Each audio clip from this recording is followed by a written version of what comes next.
കഴിഞ്ഞ ക്ലാസ്സിൽ നമ്മൾ കറ്റാലിസിസ് എന്നുള്ള ടോപ്പിക്കാണ് ഡിസ്കസ് ചെയ്തുകൊണ്ടായിരുന്നത്. ചില കെമിക്കൽ റിയാക്ഷൻസിൻ്റെ സ്പീഡിനെ ആൾട്ടർ ചെയ്യിപ്പിക്കാനുള്ള ചില വസ്തുക്കളുടെ കഴിവാണ് അതിൻ്റെ ആക്ടിവിറ്റി എന്ന് പറയുന്നത്. ആ വസ്തുക്കളെ പറഞ്ഞ പേരാണ് കാറ്റലിസ്റ്റുകൾ. ആ ഫിനോമിനൻ്റെ പേരാണ് കറ്റാലിസിസ്. അപ്പം അതുമായി ബന്ധപ്പെട്ട് നമ്മൾ ഒരുപാട് ടെക്നിക്കൽ ടേംസ് പറഞ്ഞു. Positive catalyst, negative catalyst, catalytic promoters, catalytic poisons, selectivity of A catalyst, activity of A catalyst, ഇങ്ങനെയുള്ള കുറച്ച് കാര്യങ്ങൾ നമ്മൾ ഡിസ്കസ് ചെയ്തു. അപ്പോൾ ഇന്നത്തെ ക്ലാസ്സിൽ നമ്മൾ പറയാൻ പോകുന്നത് ഈ കാറ്റലിസ്റ്റുമായി ബന്ധപ്പെട്ട കുറച്ചുകൂടി ടേമുകളാണ്. ആദ്യം ഈ കറ്റാലിസിസ് എന്ന് പറയുന്നത് രണ്ട് ടൈപ്പിലുണ്ട്. Types of catalysis. Types of catalysis. Catalysis എന്ന് പറയുന്ന ഫിനോമിനൻ രണ്ട് ടൈപ്പിലുണ്ട്. അതേപോലെ കാറ്റലിസ്റ്റുകൾ രണ്ട് ടൈപ്പിലുണ്ട്. എന്തിന്റെ അടിസ്ഥാനത്തിലാണ് ഈ ക്ലാസിഫിക്കേഷൻ നടത്തിയത് എന്ന് നമ്മൾ എക്സാമ്പിൾ വഴി നോക്കാം. ഓക്കെ, ഞാനൊരു എക്സാമ്പിൾ എഴുതുന്നു. CH3 COO C2H5. It is the ethyl acetate. Ethyl acetate. ആ ഈഥൈൽ അസറ്റേറ്റിന്റെ ഹൈഡ്രോളിസിസ് H2O. ഇത് ഹൈഡ്രോളിസിസ് നടത്തി കഴിഞ്ഞാൽ കിട്ടുന്ന പ്രോഡക്റ്റ് കുഞ്ഞോളെ നിങ്ങൾക്ക് അറിയാവുന്നതാണ്. എന്താണ്? CH3 COOH, acetic acid plus C2H5OH and ethanol. So hydrolysis of ethyl acetate will give acetic acid and ethanol. This reaction is catalyzed by a catalyst which is the sulfuric acid H2SO4. Okay, അപ്പോൾ catalytic action നടക്കുന്ന, catalysis എന്നുള്ള phenomenon നടക്കുന്ന ഒരു റിയാക്ഷനാണ് ഞാനിപ്പോൾ അവിടെ എഴുതിയിട്ടുള്ളത്. വേറൊരു example, 2SO2 sulphur dioxide combine with oxygen to form 2SO3 sulfur trioxide. Here the reaction is catalyzed by a catalyst which is nitric oxide. ഈ പ്രോസസ്സ് നിങ്ങൾക്ക് അറിയാവുന്ന പ്രോസസ്സാണ്. ലെഡ് ചാമ്പർ പ്രോസസ്സ് വഴി സൾഫ്യൂരിക് ആസിഡ് ഉണ്ടാക്കുന്ന ആ മെത്തേഡിലെ ഒരു പെർട്ടിക്കുലർ റിയാക്ഷൻ ആണ് ഇത്, ലെഡ് ചാമ്പർ പ്രോസസ്. ചാമ്പർ പ്രോസസ്സിലെ സൾഫർ ട്രയോക്സൈഡ് ഉണ്ടാകുന്ന പ്രോസസ്സിനെ കാറ്റലൈസ് ചെയ്യുന്ന റിയാക്ടന്റ് കാറ്റലിസ്റ്റ് നൈട്രിക് ഓക്സൈഡ് ആണ്. ഓക്കെ, ഇനി ഞാൻ വേറൊരു സെറ്റ് റിയാക്ഷൻ ചെയ്താൽ വേണ്ടി പോവാണ്. ഓക്കെ, ഇതേ reaction 2SO2 plus O2 gives 2SO3. ഇത് സൾഫ്യൂരിക് ആസിഡ് ഉണ്ടാക്കുന്ന വേറൊരു പ്രോസസ് നിങ്ങൾക്കറിയാം, കോണ്ടാക്ട് പ്രോസസ്. ആ കോണ്ടാക്ട് പ്രോസസ്സിലെ ഒരു സ്റ്റെപ്പാണ് ഇത്. കോണ്ടാക്ട് പ്രോസസ്സിലെ ഒരു step.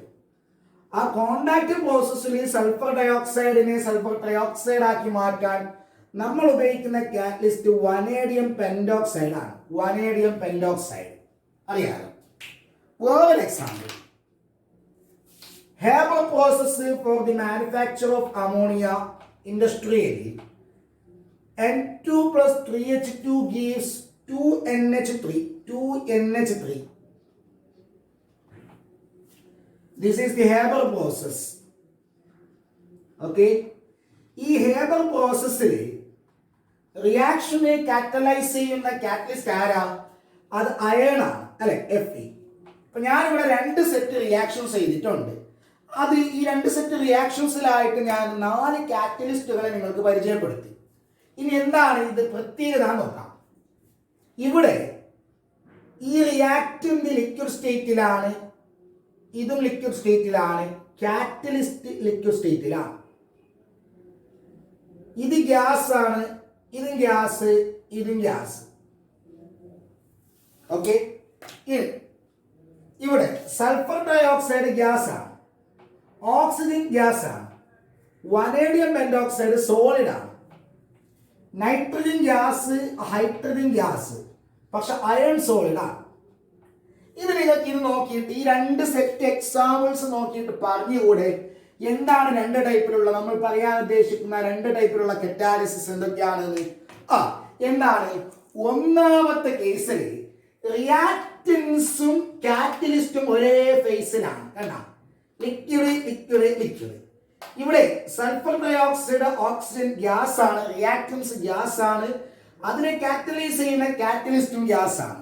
That means here reactants and catalyst are in the same phase. Such type of catalysis are called homogeneous catalysis. എന്താണ്? homogeneous catalysis. homogeneous catalysis. ഈ homogeneous catalysisൽ ഉൾപ്പെടുന്ന കാറ്റലിസ്റ്റുകളെ പറയുന്ന പേരാണ് ഹോമോജീനസ് കാറ്റലിസ്റ്റ്. Homogeneous catalyst. അപ്പൊ നമുക്ക് എന്താ പറയാം? ഈഥൈൽ അസറ്റേറ്റിന്റെ ഹൈഡ്രോളിസിസിൽ ഉപയോഗിക്കുന്നത് ഒരു ഹോമോജീനസ് കാറ്റലിസ്റ്റ് ആണ്. ആ പ്രോസസ് ഹോമോജീനസ് കറ്റാലിസിസ് ആണ്. ലക്ഷാംബർ പ്രോസസ് എന്ന് പറയുന്നത് ഹോമോജീനസ് കറ്റാലിസിന് എക്സാമ്പിൾ ആണ്. അവിടുത്തെ കാറ്റലിസ്റ്റ് നൈട്രിക് ഓക്സൈഡ് ഒരു ഹോമോജീനസ് കാറ്റലിസ്റ്റ് ആണ്. കോണ്ടാക്ട് പ്രോസസ് അടുത്തത് പറയാം. സൾഫർ ട്രയോക്സൈഡ് ഉണ്ടാകുന്ന പ്രോസസ്, കോണ്ടാക്ട് പ്രോസസ്സിൽ സൾഫർ ട്രയോക്സൈഡ് ഉണ്ടാകുന്ന പ്രോസസ്സിൽ വനേഡിയം പെന്റോക്സൈഡ് ആണ് കാറ്റലിസ്റ്റ് ആയിട്ട് ഉപയോഗിക്കുന്നത്. അവിടെ നോക്ക്, അതായത് ഈ രണ്ടാമത്തെ സെറ്റിൽ നോക്ക്, കാറ്റലിസ്റ്റും റിയാക്റ്റന്റും ഡിഫറെന്റ് ഫേസിലാണ്. ഇത് രണ്ടും ഗ്യാസ് ആണ്, ഇത് സോളിഡ് ആണ്. ഇത് രണ്ടും ഗ്യാസ് ആണ്, ഇത് സോളിഡ് ആണ്. So catalyst and reactants are in the different phase. എങ്ങനെയാണെങ്കിൽ അതിനെ പറഞ്ഞ പേരാണ്, അങ്ങനെയുള്ള കറ്റാലിസിസുകളെ പറഞ്ഞ പേരാണ് ഹെറ്ററോജീനസ് കറ്റാലിസിസ്. എന്നാണ്? Heterogeneous catalysis. heterogeneous catalysis, and the process is called heterogeneous. The catalyst involved in such a type of catalysis are called heterogeneous catalyst. Heterogeneous catalyst. അങ്ങനെ നോക്കുമ്പോൾ മക്കളെ, ഈ കോണ്ടാക്ട് പ്രോസസ് ഒരു ഹെറ്ററോജീനസ് കറ്റാലിസിസ് ആണ്. Contact പ്രോസസ്സിലെ catalyst ഒരു heterogeneous catalyst ആണ്. Harbour process ഒരു heterogeneous catalysis ആണ്. അവിടെ ഉപയോഗിക്കുന്ന കാറ്റലിസ്റ്റ് ഒരു ഹെറ്ററോജീനസ് കാറ്റലിസ്റ്റ് ആണ്. അപ്പൊ എന്താണ് ഈ സംഗതി? ക്ലിയർ ആയല്ലോ. എന്താണ് ഹോമോജീനസ് കറ്റാലിസിസ്, ഹെറ്ററോജീനസ് കറ്റാലിസിസ്? അതിന് രണ്ട് എക്സാമ്പിൾ നന്നായിട്ട് നോക്കൂ.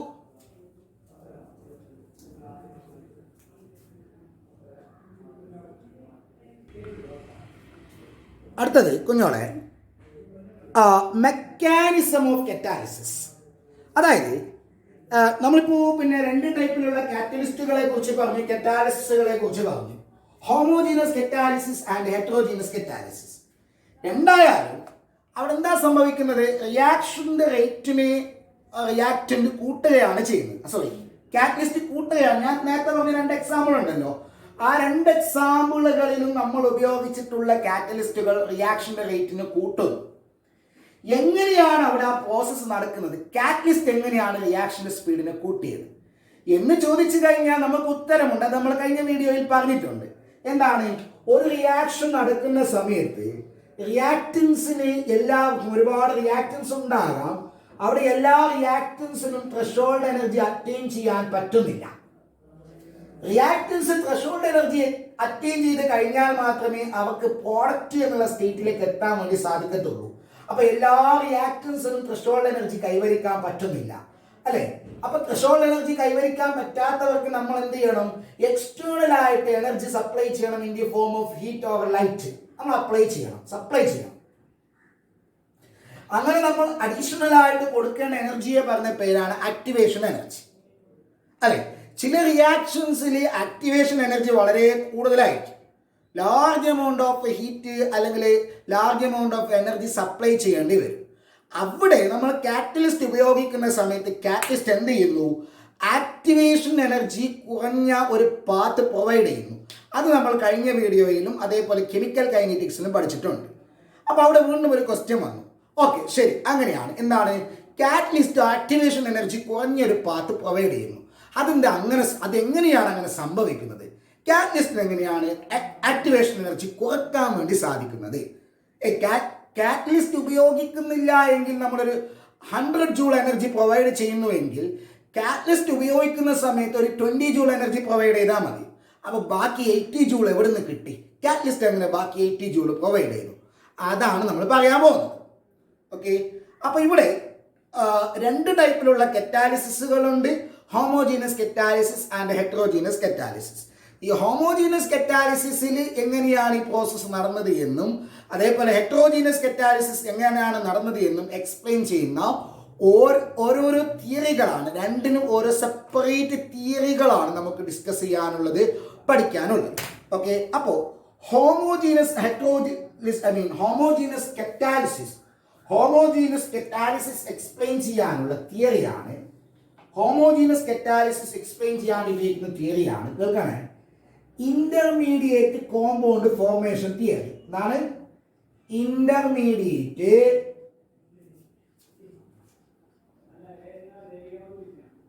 Compound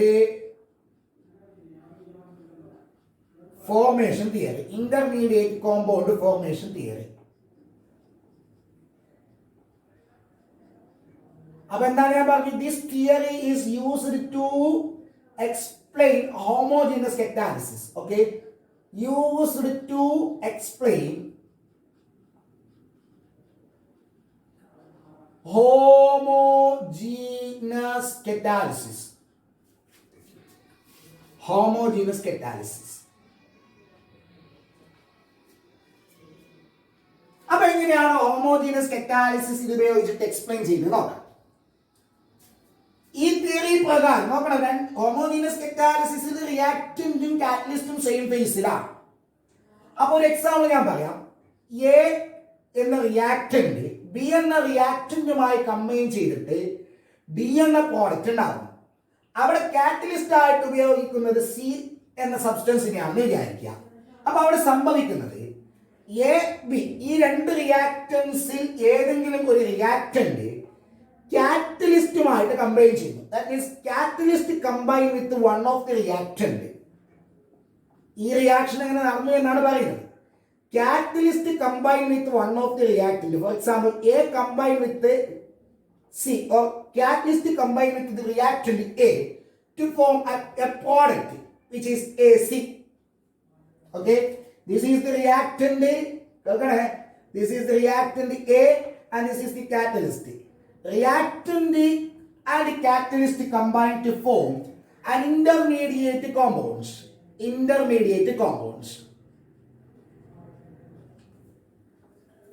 Reactant combine with one of the catalysts to form an intermediate compound which is an unstable compound.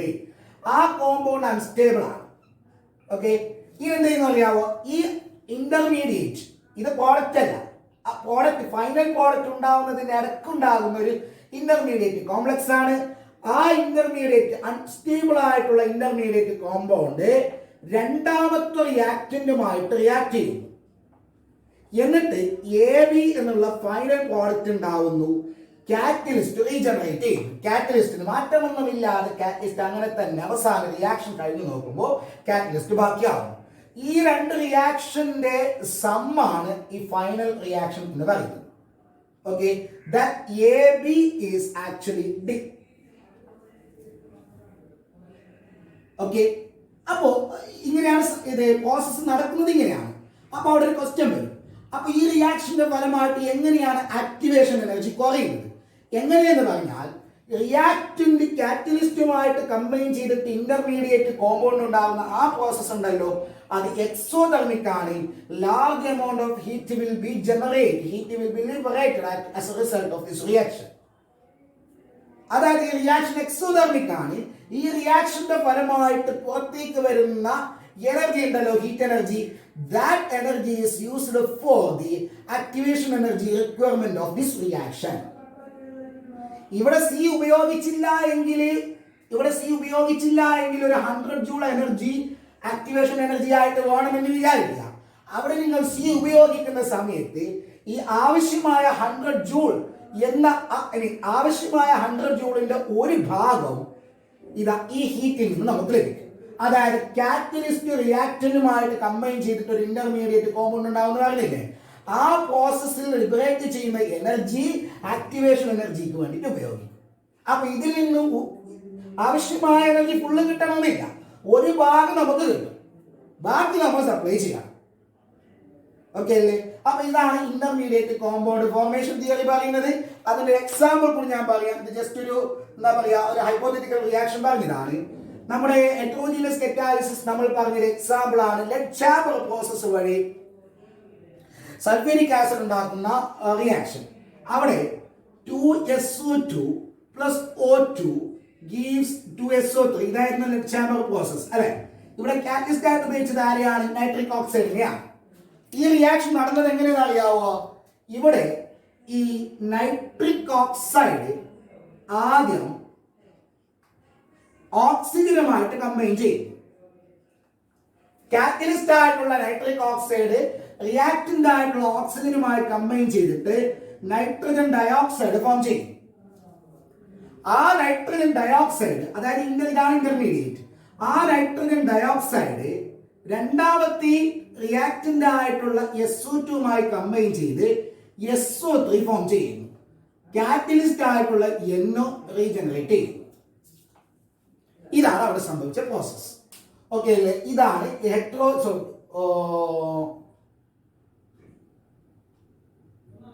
ഇത് ഹോമോജീനസ് കറ്റാലിസിസ് ആണ്. ഞാൻ ഹെറ്ററോജീനസ് ആണ് പറഞ്ഞതെങ്കിൽ ക്ഷമിക്കണം. ഹോമോജീനസ് കറ്റാലിസിസിനെ വെച്ചിട്ടാണ് പറഞ്ഞത്. ഹെറ്ററോജീനസ് എന്ന് പറഞ്ഞിട്ടുണ്ടെങ്കിൽ ഒന്ന് ക്ഷമിച്ചേക്കണേ. അപ്പൊ ഹോമോജീനസ് കറ്റാലിസിസ് എക്സ്പ്ലെയിൻ ചെയ്യാൻ പറ്റുന്ന ഏറ്റവും നല്ലൊരു തിയറിയാണ് ഇത്. ഇനി അടുത്തത് ഹെറ്ററോജീനസ് കറ്റാലിസിസ് എങ്ങനെ എക്സ്പ്ലെയിൻ ചെയ്യാം? ഹെറ്ററോജീനസ് കറ്റാലിസിസ് എക്സ്പ്ലെയിൻ ചെയ്യാൻ വേണ്ടിയിട്ട് ഉപയോഗിക്കുന്ന തിയറിയാണ് അഡ്സോർപ്ഷൻ തിയറി. എന്താണ് അഡ്സോർപ്ഷൻ തിയറി? അപ്പോ കറ്റാലിസിസ് എക്സ്പ്ലെയിൻ ചെയ്യാൻ ഉപയോഗിക്കുന്ന രണ്ടാമത്തെ തിയറി നമ്മൾ പറയാൻ പോവാണ് അഡ്സോർപ്ഷൻ തിയറി. അഡ്സോർപ്ഷൻ തിയറി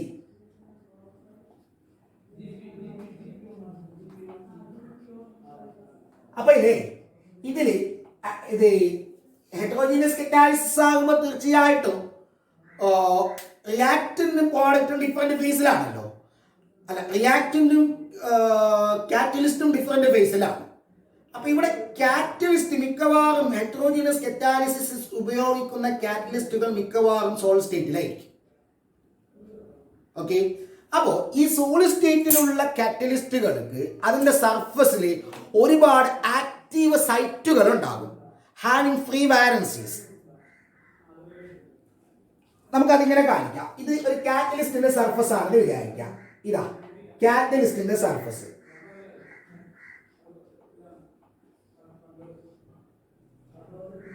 ഇതിന്റെ സർഫസിൽ ഒരുപാട് വാക്കൻസികൾ, ഫ്രീ വാലൻസികൾ, അട്രാക്റ്റീവ് ഫോഴ്സ് എക്സേർട്ട് ചെയ്യാൻ പറ്റുന്ന ഒരുപാട് വാക്കന്റ് സൈറ്റുകൾ ഇവിടെയുണ്ട്. നമ്മൾ അന്ന് അഡ്സോർപ്ഷന്റെ മെക്കാനിസം പറയുന്ന സമയത്ത് പറഞ്ഞിട്ടുണ്ടല്ലോ, അൺബാലൻസ്ഡ് ഫോഴ്സുകളാണ്, റെസിഡ്യൽ ഫോഴ്സുകളാണ്. സർഫസിലുള്ള മോളിക്യൂളിൽ ബാക്കിയാകുന്ന, സാറ്റിസ്ഫൈ ചെയ്യപ്പെടാതെ ബാക്കിയാകുന്ന, ബാലൻസ് ചെയ്യപ്പെടാതെ ഇരിക്കുന്ന ഫോഴ്സുകളാണ് ആക്ച്വലി അഡ്സോർപ്ഷന് കാരണം. അങ്ങനെ ഇതൊക്കെ കാറ്റലിസ്റ്റിന്റെ സർഫസിലെ മോളിക്യൂളുകളാണ്. ആ മോളിക്യൂളിൽ ബാലൻസ് ആയിട്ടുള്ള, അൺബാലൻസ് ചെയ്യപ്പെടാതിരിക്കുന്ന ഫ്രീ വാലൻസികളാണ്. ഓക്കെ, നമുക്ക് അതിനെ ആക്റ്റീവ് സൈറ്റുകൾ എന്ന് വിളിക്കാം. Active sites. ഓക്കെ, അപ്പോ ഇത് കാറ്റലിസ്റ്റിന്റെ surface. So a surface of catalyst consisting of a large number of active sites which are actually the unbalanced forces. അപ്പൊ ഇവിടെ റിയാക്ടന്റ് വരുന്നു. ഓക്കെ, റിയാക്ടന്റ് വരുന്നു, റിയാക്ടൻസ് AB. അതെന്ത് ചെയ്യുന്ന അറിയാവോ? ഈ റിയാക്ടൻസിനെ അല്ലെങ്കിൽ റിയാക്ടൻസ് കാറ്റലിസ്റ്റിന്റെ സർഫസിൽ അഡ്സോർബ് ചെയ്യും. ഒരുപാട് ഫ്രീ വാലൻസികൾ ഉണ്ടല്ലോ, അതില് ഏതെങ്കിലും ഫ്രീ വാലൻസികളിൽ പോയിട്ട് ഈ റിയാക്ടൻസ് എന്ത് ചെയ്യും? അഡ്സോർബ് ചെയ്യും, പറ്റിപ്പിടിക്കും.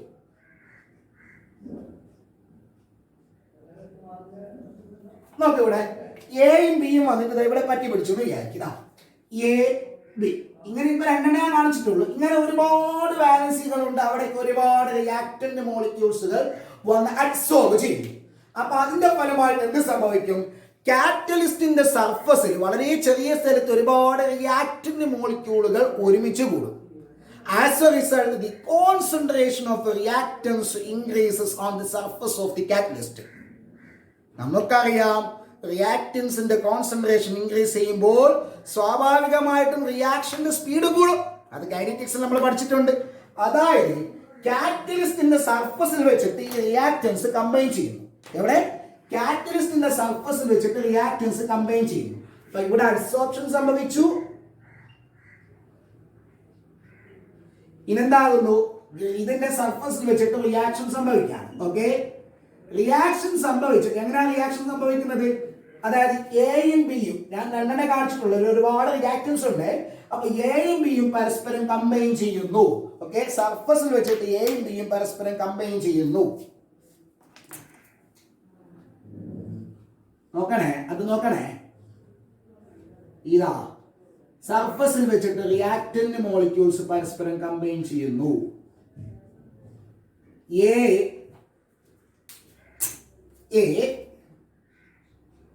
combine with B. That means a bond is formed between A and B.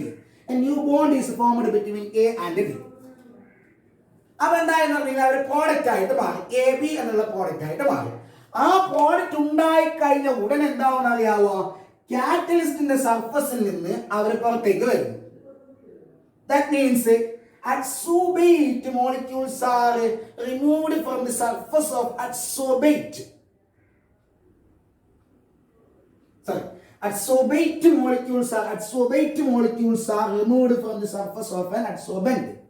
Okay, അപ്പൊ ഇതിന്റെ സർഫസിൽ നിന്ന് അഡ്സോർബന്റിന്റെ സർഫസ്, കാറ്റലിസ്റ്റ് ആണ് അഡ്സോർബന്റിന്റെ സർഫസിൽ നിന്നും ഈ അഡ്സോർബേറ്റ് മോളിക്യൂൾസ് എന്താ പറയാ റിമൂവ് ചെയ്യപ്പെടുന്നു. And that process is actually the desorption. അതായത് ഡിസോർപ്ഷൻ നടക്കുന്നു. ഓക്കെ, എന്നിട്ട്